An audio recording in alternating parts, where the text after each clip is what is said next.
Hey everybody, I'm speaking to you today to say sorry. Sorry to Chelsea.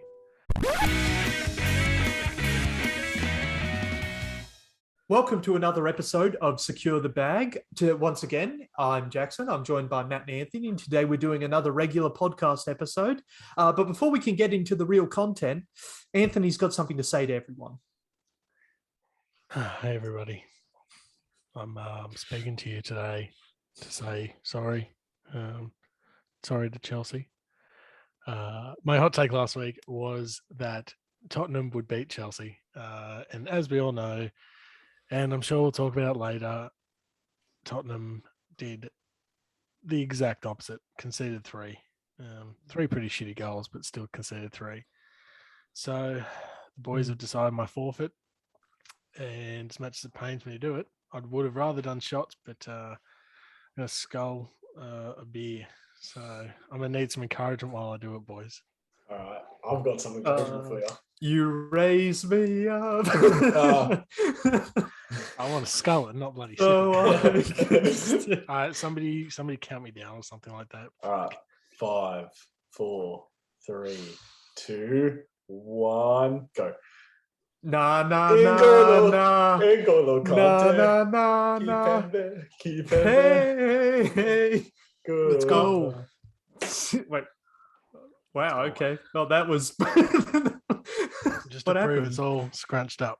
So we're done. My God. Ain't got no That was wild. Keep That was it there. impressive. Keep That was it quick. there. Somebody that's listening on Spotify and Apple Podcasts, because you should all be listening, time that. Send it to us on our socials. Yeah. Let us know.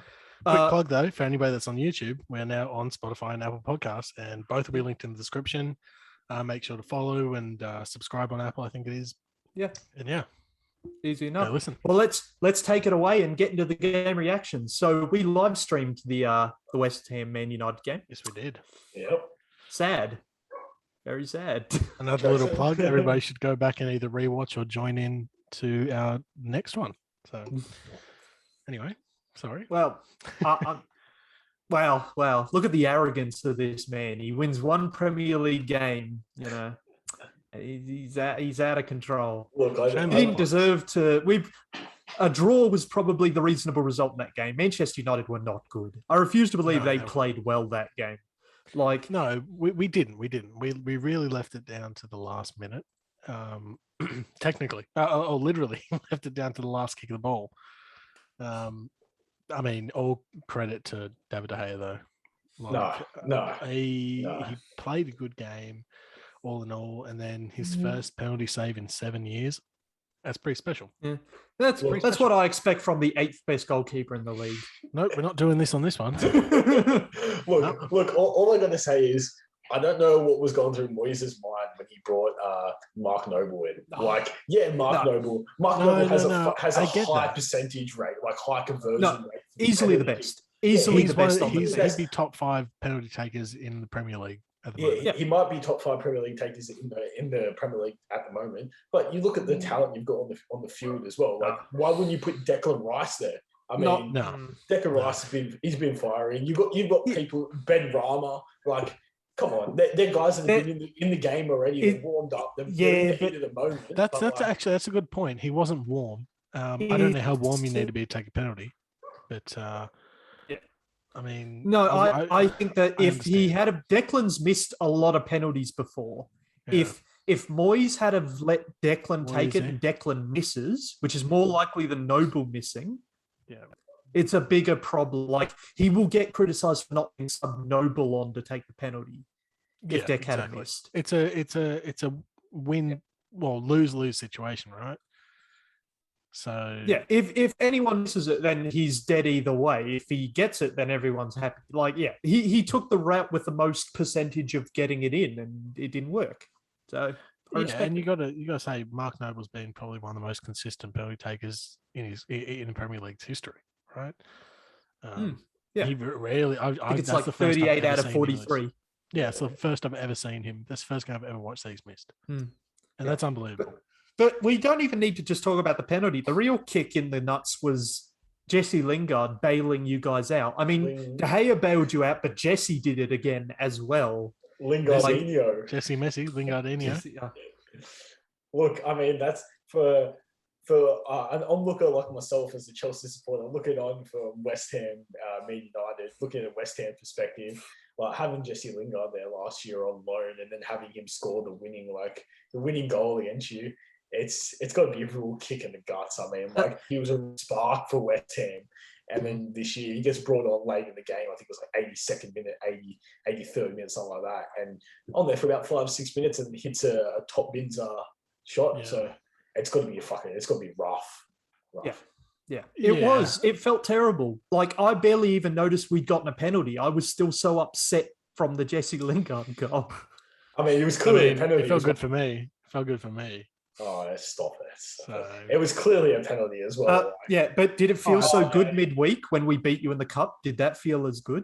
Yeah, I want to say that we played our B team, but you guys didn't. So did we. Yeah, so that's a bit shit.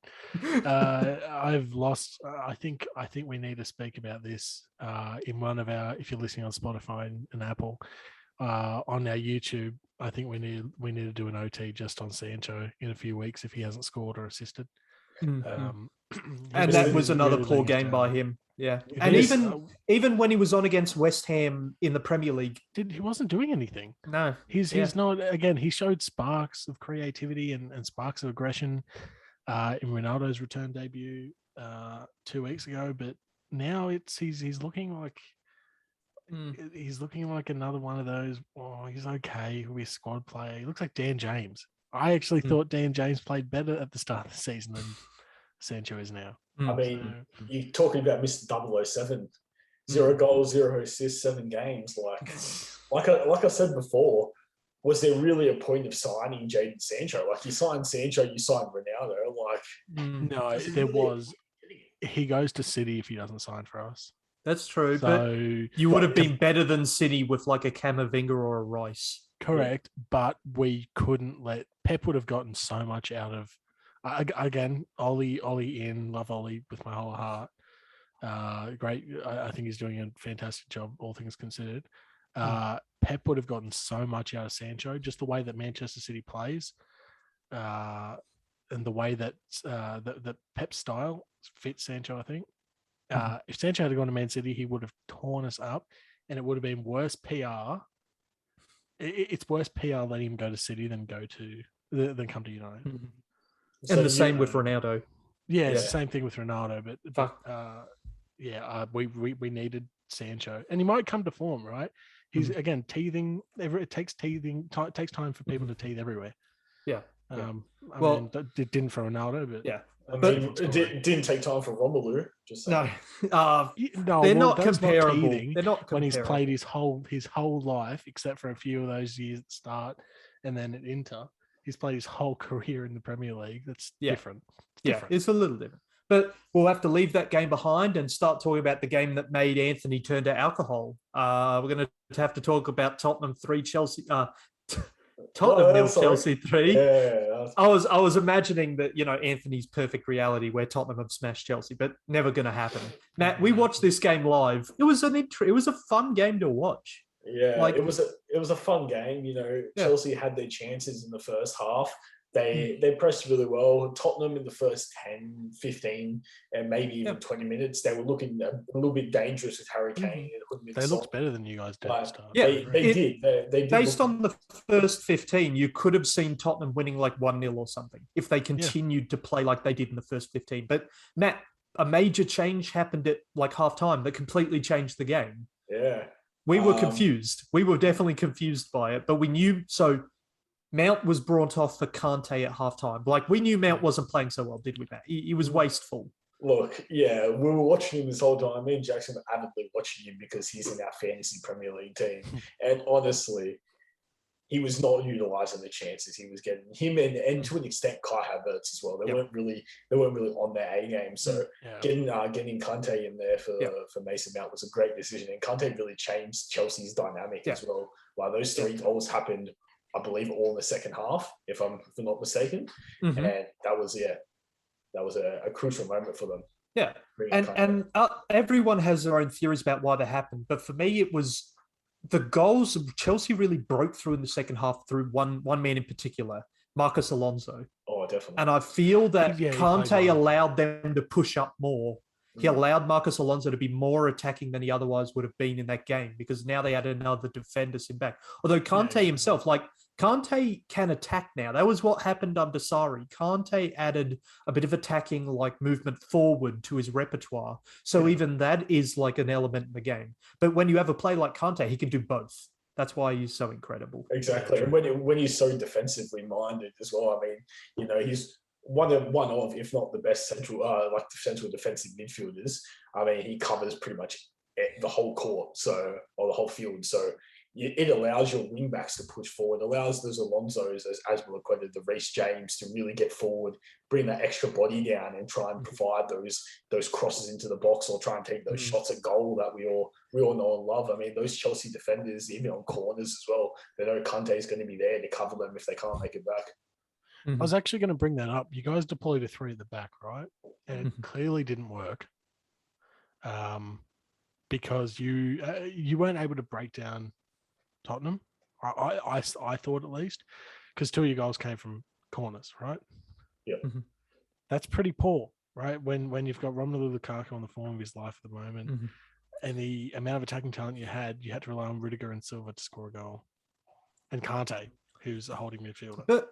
But at the same time, it's not Lukaku's fault. I got to say, he probably should have gotten a goal tonight. But the first half, he had no chance because Havertz and Mount weren't giving him anything to work with. Like, he wasn't getting any supply. And then the second half, the strategy changed to go around Lukaku. He was just distracting defenders. And Alonso could make the run. The first half, Eric Dyer was just sticking to him like glue as well. Like, he was trying to shake him the whole time, and every single time Dyer was on him, I thought Lukaku was going to try and draw a card for Dyer, try and get him into a bit of strife so he could use his strength and try and get around him. But see, that worries me for Chelsea, though. That worries me for Chelsea. I mean, I love to see it, but it worries me for Chelsea thinking, okay, Tottenham's defense isn't fantastic, right? And they concede those corners pretty easily, right? When you come up against somebody with like a Liverpool, for example, when you come up against someone like Liverpool, if you can't break down Tottenham enough to score from open play, and you have to rely on a crazy shot from Kante and 2 corners, Liverpool aren't going to give you those opportunities. I mean, we played Liverpool at the start of the season, and we took it to them as well. I mean, it's just I think it's just game by game. But you know what I mean? Yeah, I know what you mean, but I think it's just game by game. I mean, this game, we didn't really have to put out the output that we have to put out against Liverpool. Tottenham are just not on the level of Liverpool. I mean, Liverpool, like halfway through the season where they've found their form and they're running on all fours, and Man City and whatnot. When you have to play these really huge teams like we have in a couple of days, I think if you can't score from open play against someone like Tottenham, you might struggle. And I don't think 3 at the back is probably the way to go for that. I don't buy that narrative that Chelsea were lucky in this game. Tottenham were not even in this game. Tottenham were not in this game after 15 minutes. And especially after the change was made, Chelsea were very unfortunate not to get more goals from open play. That was more luck than anything. They were running rampant over Tottenham. I mean, Timo Werner missed 3 goals. Yeah, exactly. Timo's got to go, mate. I know he scored for you. He scored for you in the Carabao Cup. But I don't care if he scores for us in the Carabao Cup. Like I was saying on our live stream, someone asked the question: if you could change one player, make one change to your club, who would it be? And I said, get rid of Werner straight away. Get rid of him straight away. He doesn't he doesn't provide that much value to our team. The thing is, you wouldn't even be able to sell him and get great money anymore. No. He's an maybe under 50 million. Maybe 15, 20.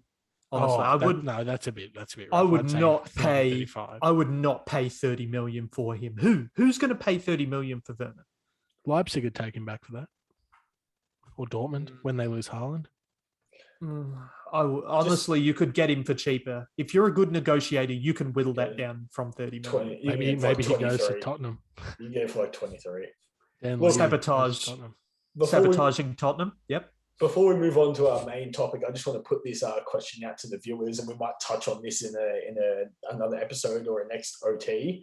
Tottenham, right?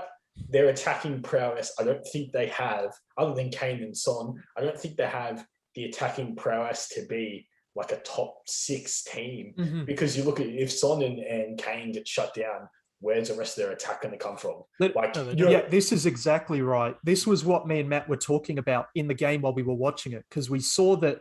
So Kane and Son weren't doing anything. So Chelsea had made a change that fundamentally altered their attack. Yeah, Tottenham do not have the players to do that. They brought on Brian Gill. Yeah, that was it. They have no other options. When Lamella, Son, and Kane are playing, Brian Gill is the only other attacking player they can really bring on to change the game. At least now, I think Lucas Moura wasn't on. I was going to say Lucas. No, he wasn't in the squad. Lucas Moura is injured. Yeah, Lucas Moura is injured right now. So look at one injury to an attacking player, and they have no way to change their lineup because they have Brian Gill didn't do anything. Play out on the wing though. What was that? Not his best position. They have Højbjerg who plays out, who can play out on the wing. He can, but Højbjerg has sort of found his home in sort of that midfield position. In the midfield, yeah. And like you look at their bench. I've just got it up now. I mean, they made their 3 subs. They brought Sanchez in, they brought Gill in, and they brought Oliver Skip in.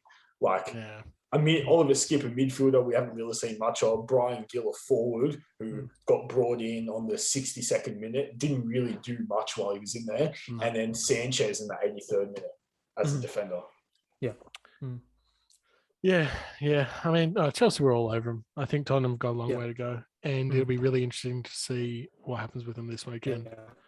I think it's not the game plan, it's not the players, it's more so the formation. I think that they needed to fix because they played like a weird 4-3-2-1. It's probably not the best formation for them at the moment. Because they had Son up top, and Kane wasn't even their striker. I don't know. If that's a great idea. When Chelsea made those substitutions, we sort of moved to like a sort of a weird 2-striker position. Yeah, when Kante come on, we sort of had Havertz and Lukaku play like 2 strikers, and I haven't seen Chelsea play like that since the Torres and Drogba days. Yeah, but alas, I think we should move on to our first topic of today.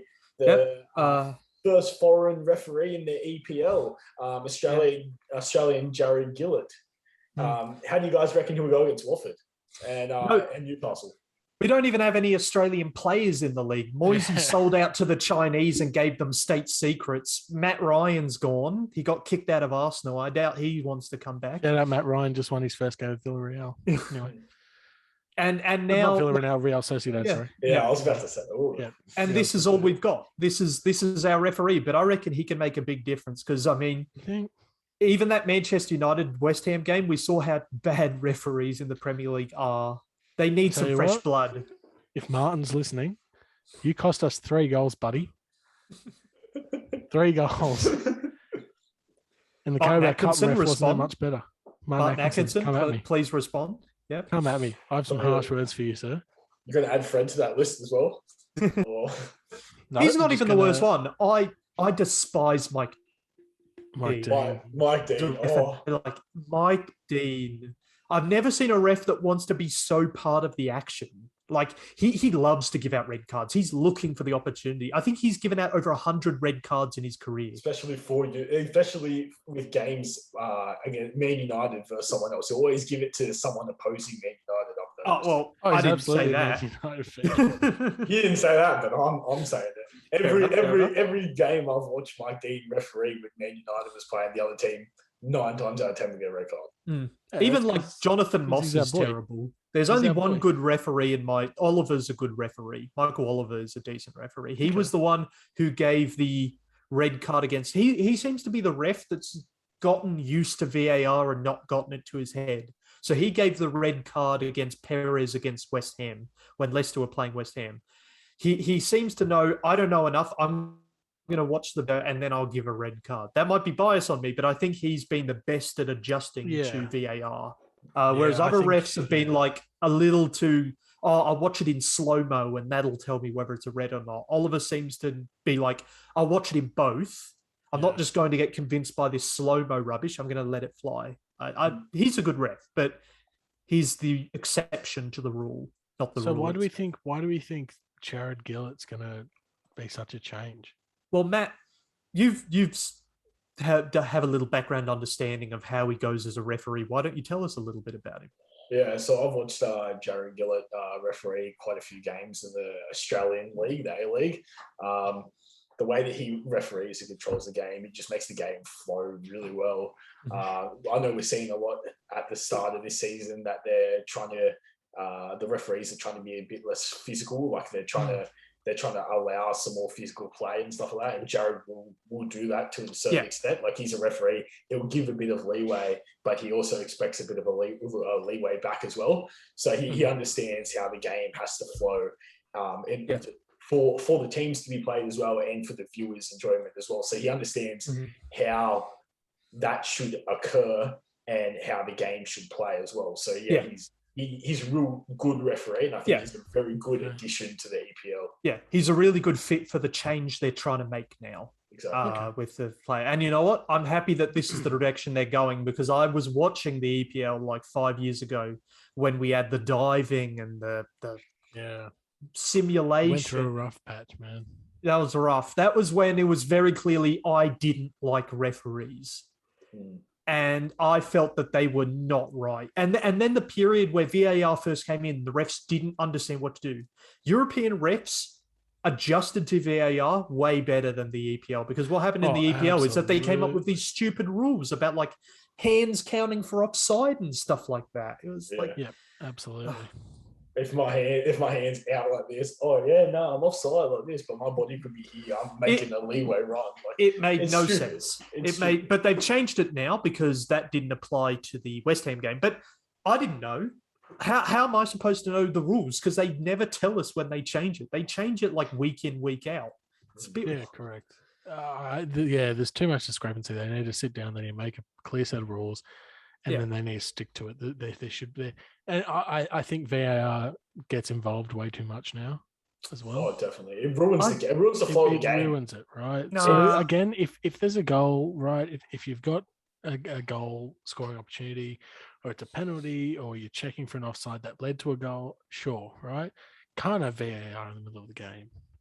But they're better at that now. They're letting potentially offside plays go on and only checking after the goal scoring opportunity has been had. They're getting better at opening this up. They are. I've seen some getting better. Shocking uses of VAR in these first few weeks, though. Yeah, but it's the ref's call. The ref should have the ability to decide. I believe the ref should say, I'm allowed to use VAR. That's the whole point of it. And you can't limit the number of times the ref can use it, because then players will just do all their shit once the refs run out of the uses of VAR. The ref can use it as much as they want, but they have to use their discretion and not overuse it. They have to use it on what's important.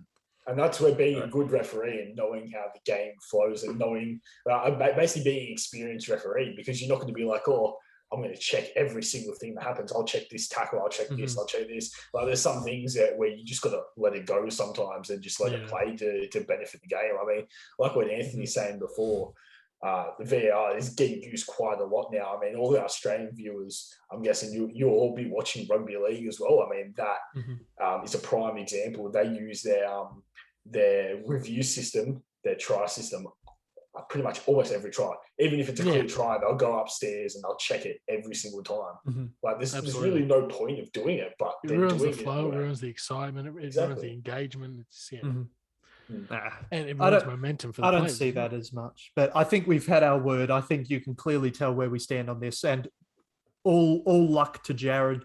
Looking forward to seeing how he goes tomorrow night. If you want us to come on the podcast, let us know, Jared. Let us know. Yep. Slide in my DMs. Yep. All right. Now, before we move on to the title race discussion we're going to have today, we do need to mention one little bit of news that popped up a little bit ago with the comments Guardiola made about Man City fans. Yeah. So for context, 38,000 Man City fans showed up to the game against RB Leipzig in a 55,000 stadium. That's not good enough, is it, lads? That can't be. It's empty. I mean, we make all these jokes about City having plastic fans and City not being able to sell out their stadium and all these jokes, but it's kind of true. They're jokes for a reason, right? They didn't come out of nowhere.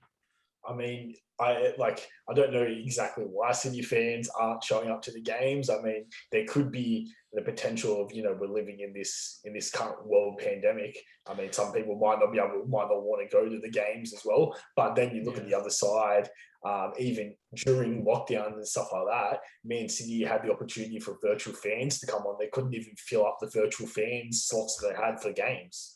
Like there's sort of it's a good and like a bad way, I guess. There's two sides to it, but it's just I guess which side we want to look at. Yeah. Well, you mentioned COVID. I'm not sure that's the problem anymore. Man United got 70,000 or 70 something thousand people to go to a fucking Carabao Cup match. So that's Man the thing. City.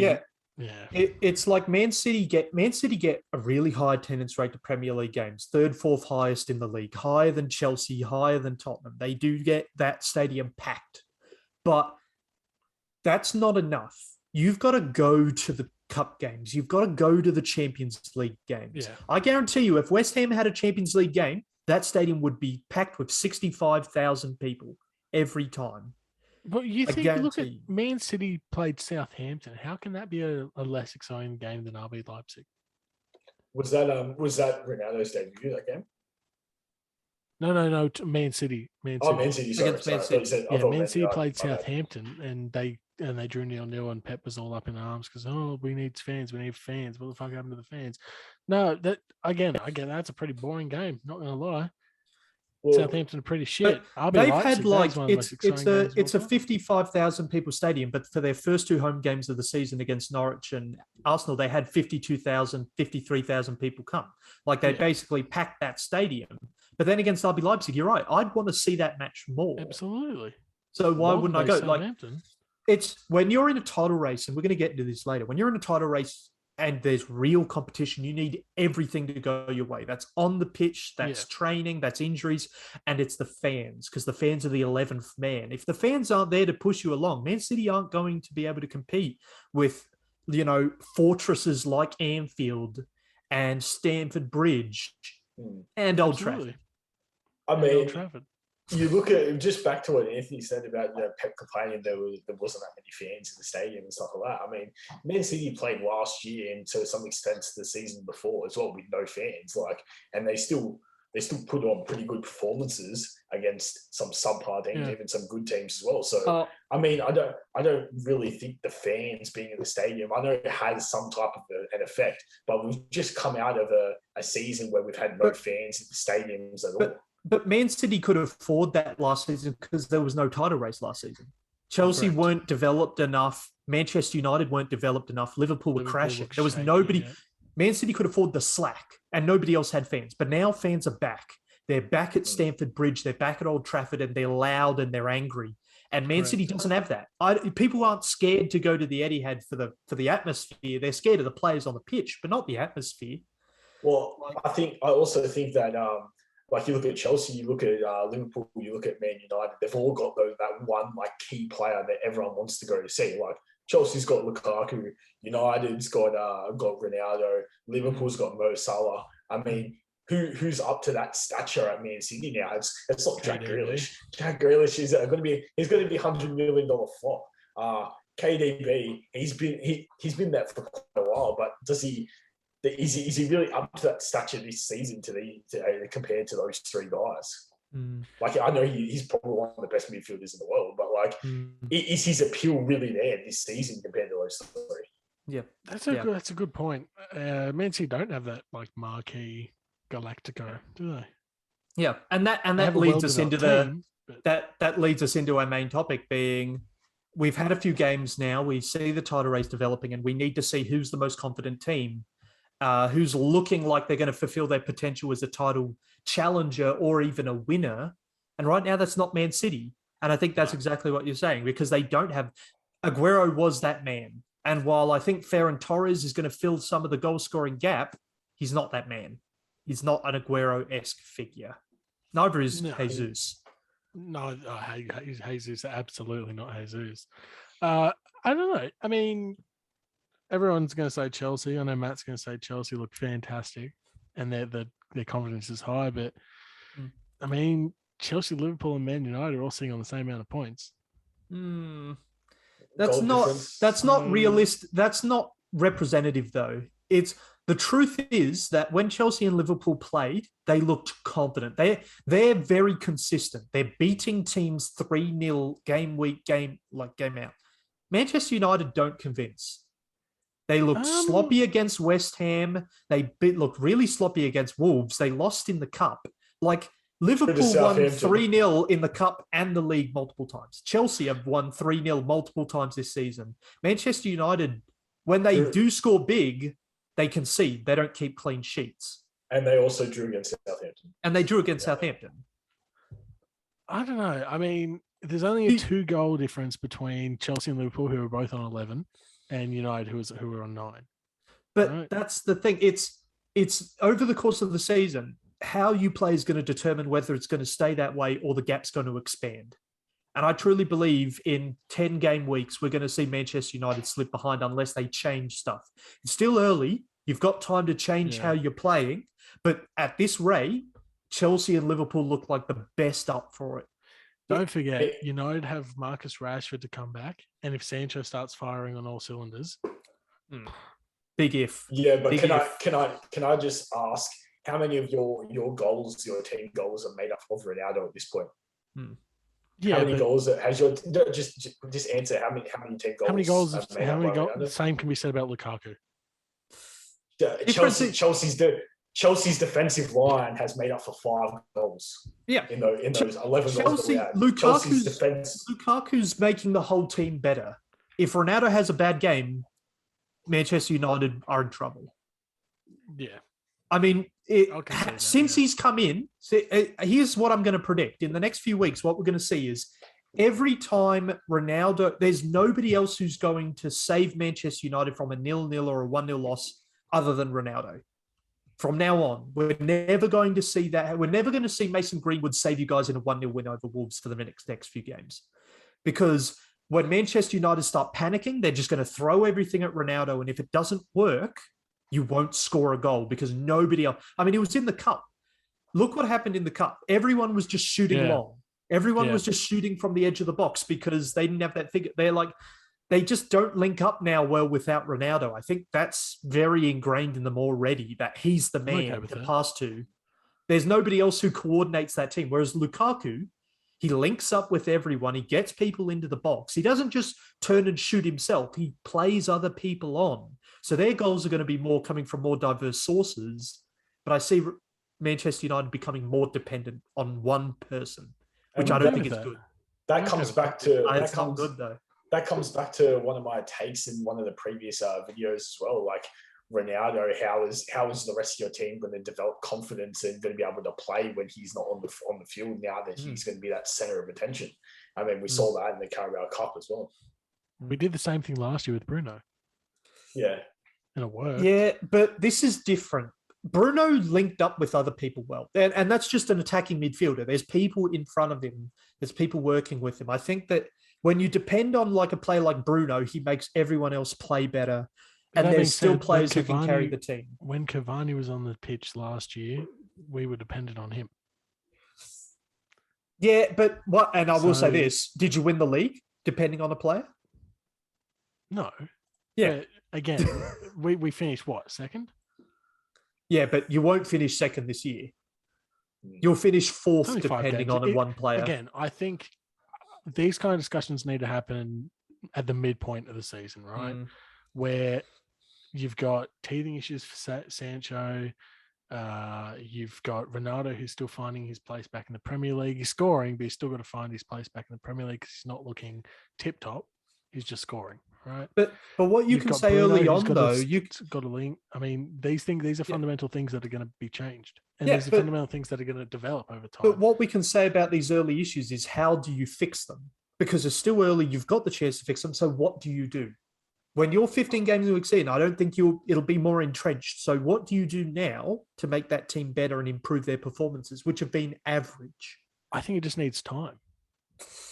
Oh, I don't know. I think Ollie makes a few odd decisions sometimes with substitutions and tactics, but for the most part, I trust Ollie to make the right decision. For the most part, right?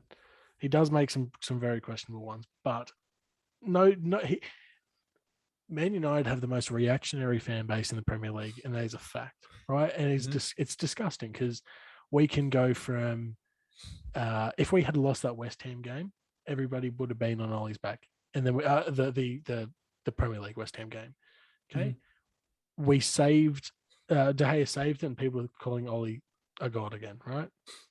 We lose against West Ham, everyone's calling for Ollie's head again. It's the most reactionary fan base in the Premier League. And it's disgusting.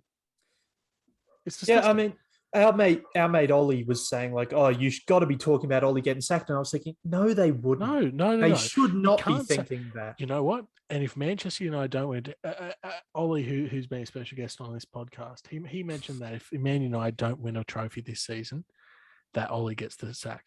That's not true. That's not true at all. If Man United have a good run in the Champions League, they let's hypotheticals here. Man United have a good run in the Champions League, they get to maybe the semis, right? It's tough, but if Man United get to the semis of the Champions League, or God forbid they drop out and then they win the Europa League, and we finish, so let's say semis of the Champions League, we finish second or third, maybe.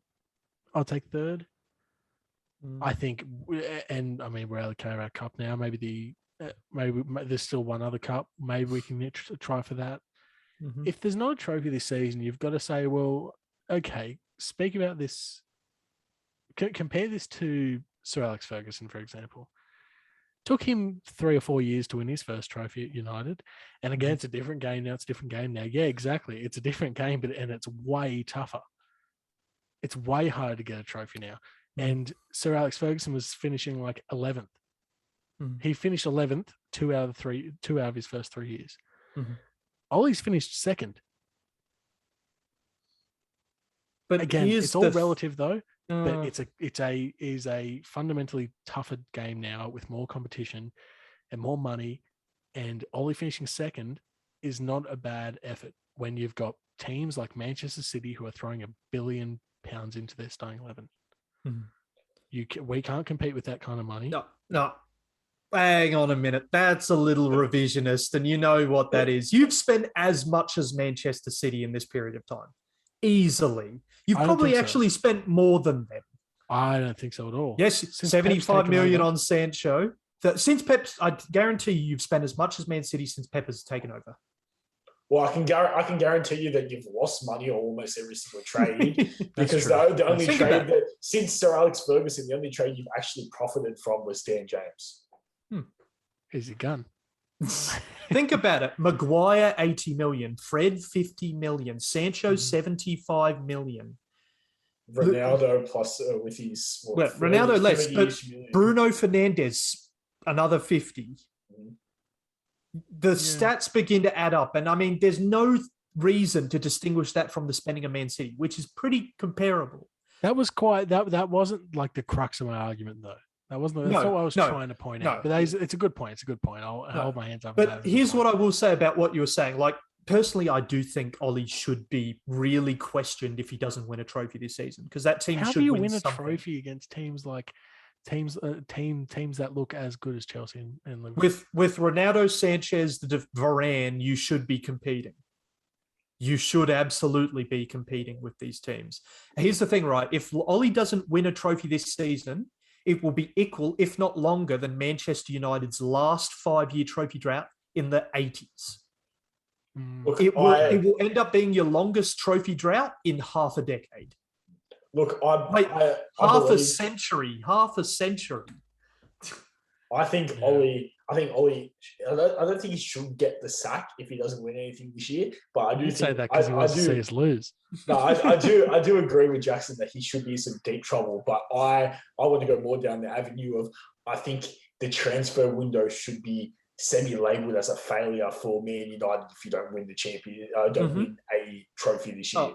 Because some of the hitters that you brought in, and you've even said it yourself, Anthony, some of these guys that you brought in have added tremendous value to your team. If you don't get at least like a semi-final appearance and something, I classify them as a failure to me. Yeah, if we get to the semi-finals of the Champions League, I'm very happy with that. I would actually think that would be a good season for you. But here's the thing: you're running out of time now. by signing someone like Ronaldo, you've given yourself a time limit to actually go out and win something, because you guys will become super dependent on him. And then when he leaves, that's a manager getting sacked. A manager will get sacked. Greenwood looks as good as he does now under the tutoring of Ronaldo, right? Greenwood just slots straight in. But my question to you is, Ronaldo, how long is he going to be there for? Because we've seen something get put out that Ronaldo's mum wanted him to go back to Sporting. And even then she was like, I want him to go back there and play there before I die. So could this be just a one and done for Ronaldo at Man United and move to Sporting after that? Because realistically, he's only got 2-3 years left of playing. I don't think he's not going to play anymore than that. He's on a 2-year contract with a year extension if they want. He'll play the 2 years. He'll play the 2 years. He'll play the 2 years. He'll go to Sporting and then he'll come back to United as a coach. No, I'm so confident. That would be interesting. He'll end at Sporting. But the thing is, absolutely. Right, it's like, personally, like all this, it's like I look at that and I see issues at Manchester United still, whereas I see perfection at Chelsea. Like, and even Liverpool are closer to perfection for me than Manchester United. Yeah, and that's not on paper, but as they're playing, they look closer to perfection. I can see that point. Yeah, absolutely. Yeah. They do. They look like a more cohesive team. Yeah, they do. And it's worth asking that, like, nobody believed me when I said Liverpool were going to do good this season, but so far so good. They've been really solid so far. 3-0 wins nearly week in, week out. Yeah. And you know what? Yeah. They've got good talent everywhere. The midfield thing will be fixed if Naby Keita comes in and does well, which he looks like he's doing now. He's being brought into that team. Yeah. And they've got good backup talent in players like Divock Origi and Minamino, who also played well in the Cup. Curtis Jones, another good player. They've got, if these youths kick in, then there's no question for me. They're a top title contender. If those youths can kick in. Yeah. But I noticed that you omitted Man City. And I guess that's because of their last kind of performances. I mean, again, they're not performing bad. A draw, 3 wins, and a loss in the last 5. But it's not perfection. How you win a title, no. Yeah. So Man City, I've always thought this. I've always thought Man City 17-18 was perfection. That was a perfect team. Absolutely. That was unfortunate they didn't go all the way to win the Champions League and didn't pick up everything else along the way. They were one of the best teams in the world at that point, when you had Aguero firing, De Bruyne firing, Stones incredible, Laporte incredible, Edison in the team, that midfield with Fernandinho in his prime. It doesn't get much better than that. But that team has slowly started to fall apart. Year by year. I think their recruiting isn't probably what I would have expected from Manchester City. I would have expected Manchester City to be going in for the biggest and best players in the world. They're kind of not, right? They brought in Ferran Torres, like Ruben Diaz. Mahrez, that's old news, but it's in that same period of time. It's still in that same period of time. They wanted in 17-18, Rodri. Really? Personally, didn't stun me. Grealish wasn't that's fantastic. Grealish, I think he was only that expensive because of the English tax, right? So he's only but they could have got someone more fantastic for cheaper for me. Yeah, absolutely. But it's those kind of signings with Rodri and Ruben Diaz and they've again. I could be looking at this wrong because the way that they play is really, really attractive and Pep gets the best out of these players. Absolutely. Right. They wouldn't be half as good as they are without being under if they weren't under Pep. Sorry. It looks, and they spend so much money. I mean, why are they not buying your Haalands and your Mbappes yet? You look at the point they tried to buy Sancho, but because of Man United's PR, they stopped City from buying Sancho. So you're taking a player that Pep would have brought talent. You've got to be careful with the whole, but where's their marquee signings? There's a lot of teams that have gone for the marquee sign. Like Manchester United were for a decade the marquee signing team. Yeah. And that didn't work. Like, look at players like Laporte or Stones or Bernardo Silva. None of them were oh my God, that's incredible. These aren't the best but players they in the world. are No. incredible. Yeah. But they are incredible now. So you could say that Pep's was never, he's not a Galacticos man. He's not like, he's not true. that style of signing. He's not like I know Woodward loves those marquee signings. Like Lukaku was that. We make too much money Lukaku from was it. that. Yeah, we make too much money from it for it to stop. So. Yeah. Man City don't need the money. That's they don't care, right? They just want to win. And if Pep says, okay, I need this player to help bolster the midfield, or I need this player to cover KDB when he gets injured, right? Like Gabby Jesus was an odd one for me as well. Anyway, it's like we need this, and this player. They're not the biggest and best players in the world, but they're going to help me win the title. I think Pep's really clever in that way. I think he's probably the most clever manager in that. Still, regard. then recruitment has been like Rodri isn't as good as Fernandinho was. No, definitely not. And Ferran Torres isn't as good as Sane was. Like, there's definitely been a downgrade on some positions that they probably couldn't afford. Like, that's correct. That's true. I find Grealish a downgrade on like Bernardo Silva in his prime. Oh, different players, man. Very different. But they Bernardo ended up like they both had, can play out on wing and in midfield. And in the midfield, correct. They can both do that. And but that was that was only because Pep played him in the midfield. He was never a midfielder. But he turned out to be an incredible midfielder. Yeah, exactly. Better than he was a winger. Yeah. But I don't know. I just find that the recruitment hasn't been as good. And, I'm sure whoever they end up getting as a striker isn't going to be as good as Aguero was because Aguero was a god. Doesn't matter who Unless they get someone like Haaland. Even then. Or if they get someone like Mbappe at the end of his contract. We can't underestimate that Aguero is the one of like top 5 highest goal scorers in Premier League history. Yeah, of course. He's fantastic and he always will be.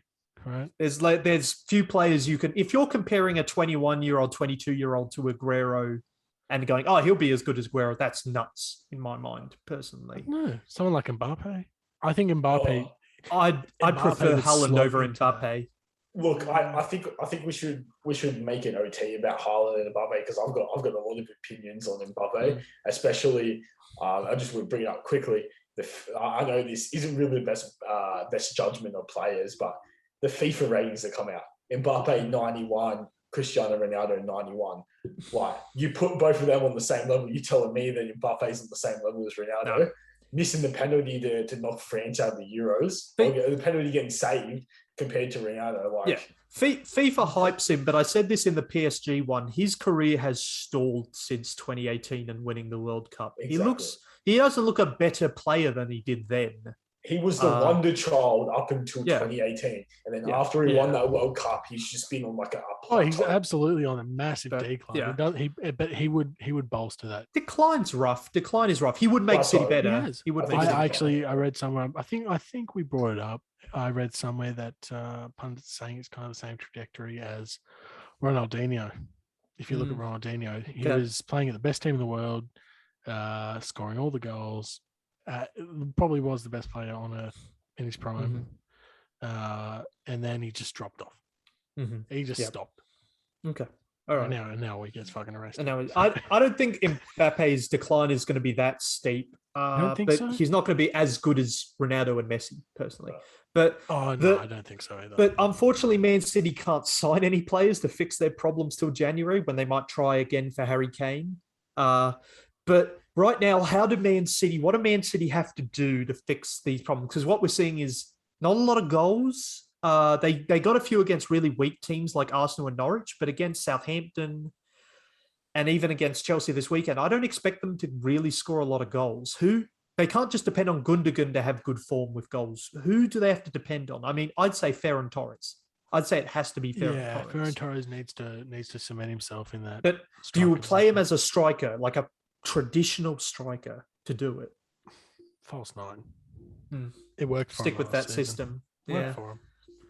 I really think they need to try and utilize their midfielders a bit more, create more opportunities for those attackers, with those bigger teams. Because right now, I mean, Jesus has made probably more assists than half of their midfield combination at the moment. Well, I think they really need to solidify who's in that midfield. They need to figure out who's going to be in that midfield. And for me, It needs to be Rodri, Bernardo Silva, and Gundogan. What about De Bruyne? Shit, there's the problem, isn't it? Exactly. But as a you three, cannot leave De Bruyne out of any. He slots into every single team in the world's first 11. But as a three, as a trio, that trio works well together, and it makes sense, the balance. No, you can't leave De Bruyne out. But I guess you could replace Bernardo Silva with De Bruyne, and you might lose a little bit of what you have with Bernardo, a little wider, but he's still a good player. So the problem with that is it's a good thing. It's a blessing in disguise, really. Pep has a lot of midfield talent, but there's the problem. It's a good he has too much talent to try and match everyone together. Like, you got the talent of De Bruyne and all the other midfielders that you just mentioned. How are you going to get them all on the field at the same time? At the end of the day, it's a competition. It's a business. You want to win the title. You're not going to give people the same amount of minutes. He was much more able to win the title when he didn't have as big a challenge as this, and he could rotate players out more because he didn't need that established trio, because he could still win games with that. But with Chelsea and Liverpool performing so consistently, he needs to pick a three and let them play consistently and let them build up that experience to win game week, because this is going to be a tight race. Even the smallest things could throw them off. He needs to do that. And who you put there, though, is the problem. They don't have, with Fernandinho aging as much as he is, they're really depending on Rodri to move in, and I don't rate him. So, yeah, I agree as well. I mean, Rodri, he's not to the level Fernandinho is or was. And I don't know if he'll get to that prime level that Fernandinho was. Fernandinho didn't really. I mean, he was great throughout his whole career, but when Pep came in and he really cemented himself in that starting 11, he was top tier, right? So again, the Pep effect. Rodri might hit that if he keeps playing under Pep. During that era, there was no other defensive midfielders. Like Fernandinho and Kante sat in a tier on their own. There was no other player that sat in that. Like no one at Tottenham, no one at Manchester United, nobody at Arsenal. It was just those two. They were top tier defensive midfield. I agree completely. Fabinho didn't even come close, and he was meant to be Liverpool's version, right?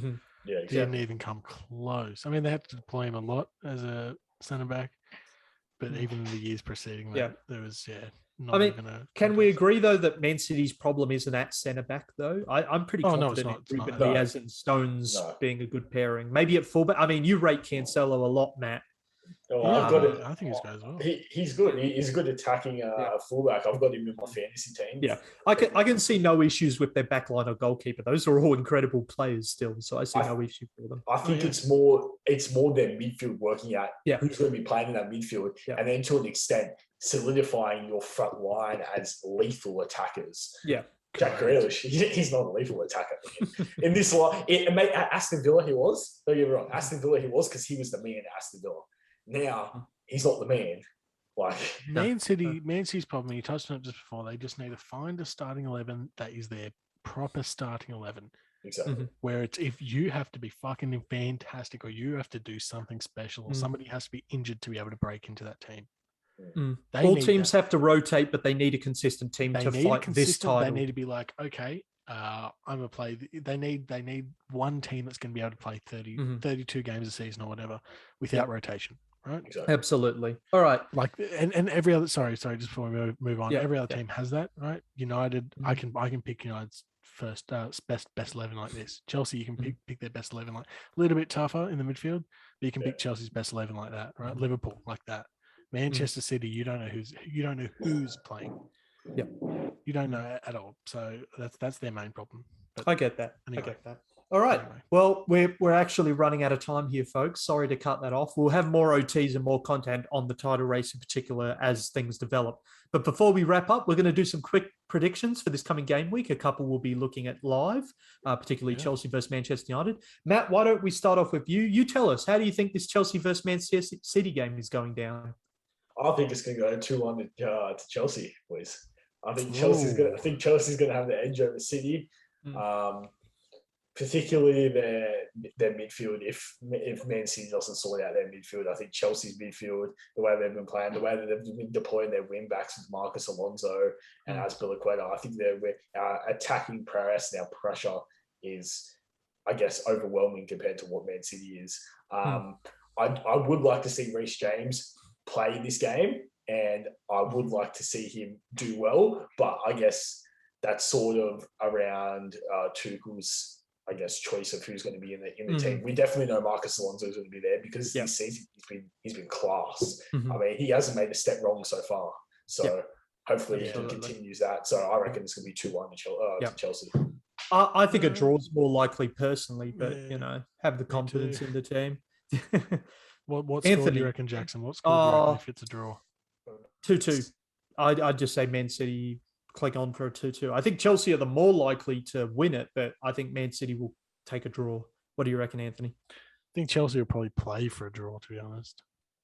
Chelsea need to ditch that back three. Then they go to a more traditional formation. I think Man City will probably have a pretty good game. Man City do well in big games, I found. They don't play pretty in big games, but they get like the 1-0 or the 2-0 win, something small margin. I said a draw just before. I actually think Manchester City might edge this like 1-0, and they'll either score really early in like the 3rd or 4th minute, or they'll score super late in like the 80th, 85th minute. Yeah, okay. I can see 1-0 to Man City. Well, how about you, Anthony? Tell us about Manchester United versus Aston Villa. Feeling confident for this game? Got a score prediction? Yeah, I'm feeling really confident about this. I had Aston Villa having a great season this year, and they haven't looked up to scratch at all. They've lost 2 and drawn 1 in their last 5. They haven't looked convincing. I think Man United, Ronaldo probably gets more. Sancho hopefully starts firing. Probably 3-0 United. I'd say 3-0 United. Matt, what do you reckon? I'm going to say United's going to win, but I'm going to say 3-1. You don't reckon we can win clean sheet? I reckon Aston Villa's going to score, mate. I can agree with that. I think that's reasonable. They're due for a goal, so I reckon they're going to score. But if they're going to put one past United, I reckon. 2-0 Manchester United for me. 2-0 Manchester United for me. Okay. I think they'll win that game. I agree. Aston Villa aren't quite there yet. They need more time to solidify the team and get their new signings integrated into the way they play. Your last game. It's your one, Leeds and West Ham. We got to win this game for this one. Who's at home? Leeds. We should win this game. Antonio's back. We'll be playing our best 11. We should win this game. And I'll tell you, my hot take now is for Antonio to score on his return. I reckon we're going to win this game 2-1, 3-1 or something. I don't think Leeds only have like 1 or 2 points from so far. Like they haven't won a game yet. I don't think Leeds have won. They've got 3 points, drawn 3 games. They haven't won a game yet. So I think we can keep on that streak, beat them down into the relegation zone, and continue as we were. Yeah, I agree with you. I think it might be a bit closer, but I think maybe I think West Ham concedes. Maybe 3-1 West Ham. Yeah, look, I have the same prediction as you, 3-1 West Ham, but I think Rafinha is going to score for Leeds. Okay. Yeah. Of course you would. No reason, no bias in that decision, no ulterior motive for wanting Rafinha to score. Well, that's not my hot take, so no. No. What is your hot take? Coming on to hot takes, yeah. Jackson, you said yours was to score. Antonio to score. Yeah. Right. What was yours, Matt? Mine is for Reece James to either score or assist against Man City. Oh, I don't even know if he plays, man. Yeah, look, it's a bit choppy if he plays or not. But that's why it's a hot take. If he plays, I mean, I can see him doing well. What about yourself, Anthony? Tottenham let me down last week. So you got back to them again.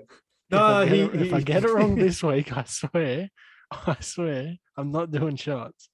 Tottenham will get a red card against Arsenal. I actually really rate this one because those games get fiery, those derbies. That's what I was thinking. Possible. North London derby. I mean, I would have more gone for an Arsenal red card rather than a Tottenham red card. Yeah. I don't know. Tottenham, I think if Tottenham don't start scoring and if they don't start the game well, they're going to get more frustrated than Arsenal. Arsenal's in 13th. They know their season's down the shitter. Yeah. Tottenham is still competing for top 4. Yeah, still hoping. Yeah. So, fair enough. All right. There you go. Well, we've given our hot takes. Check us out for this weekend's live stream. And if you're listening on Spotify or Apple Podcasts, make sure to check out our other content on YouTube, including a couple OTs and some extra content that's going to be on the way soon. Otherwise, thank you for joining us. Make sure to like and subscribe, and we'll see you guys next time.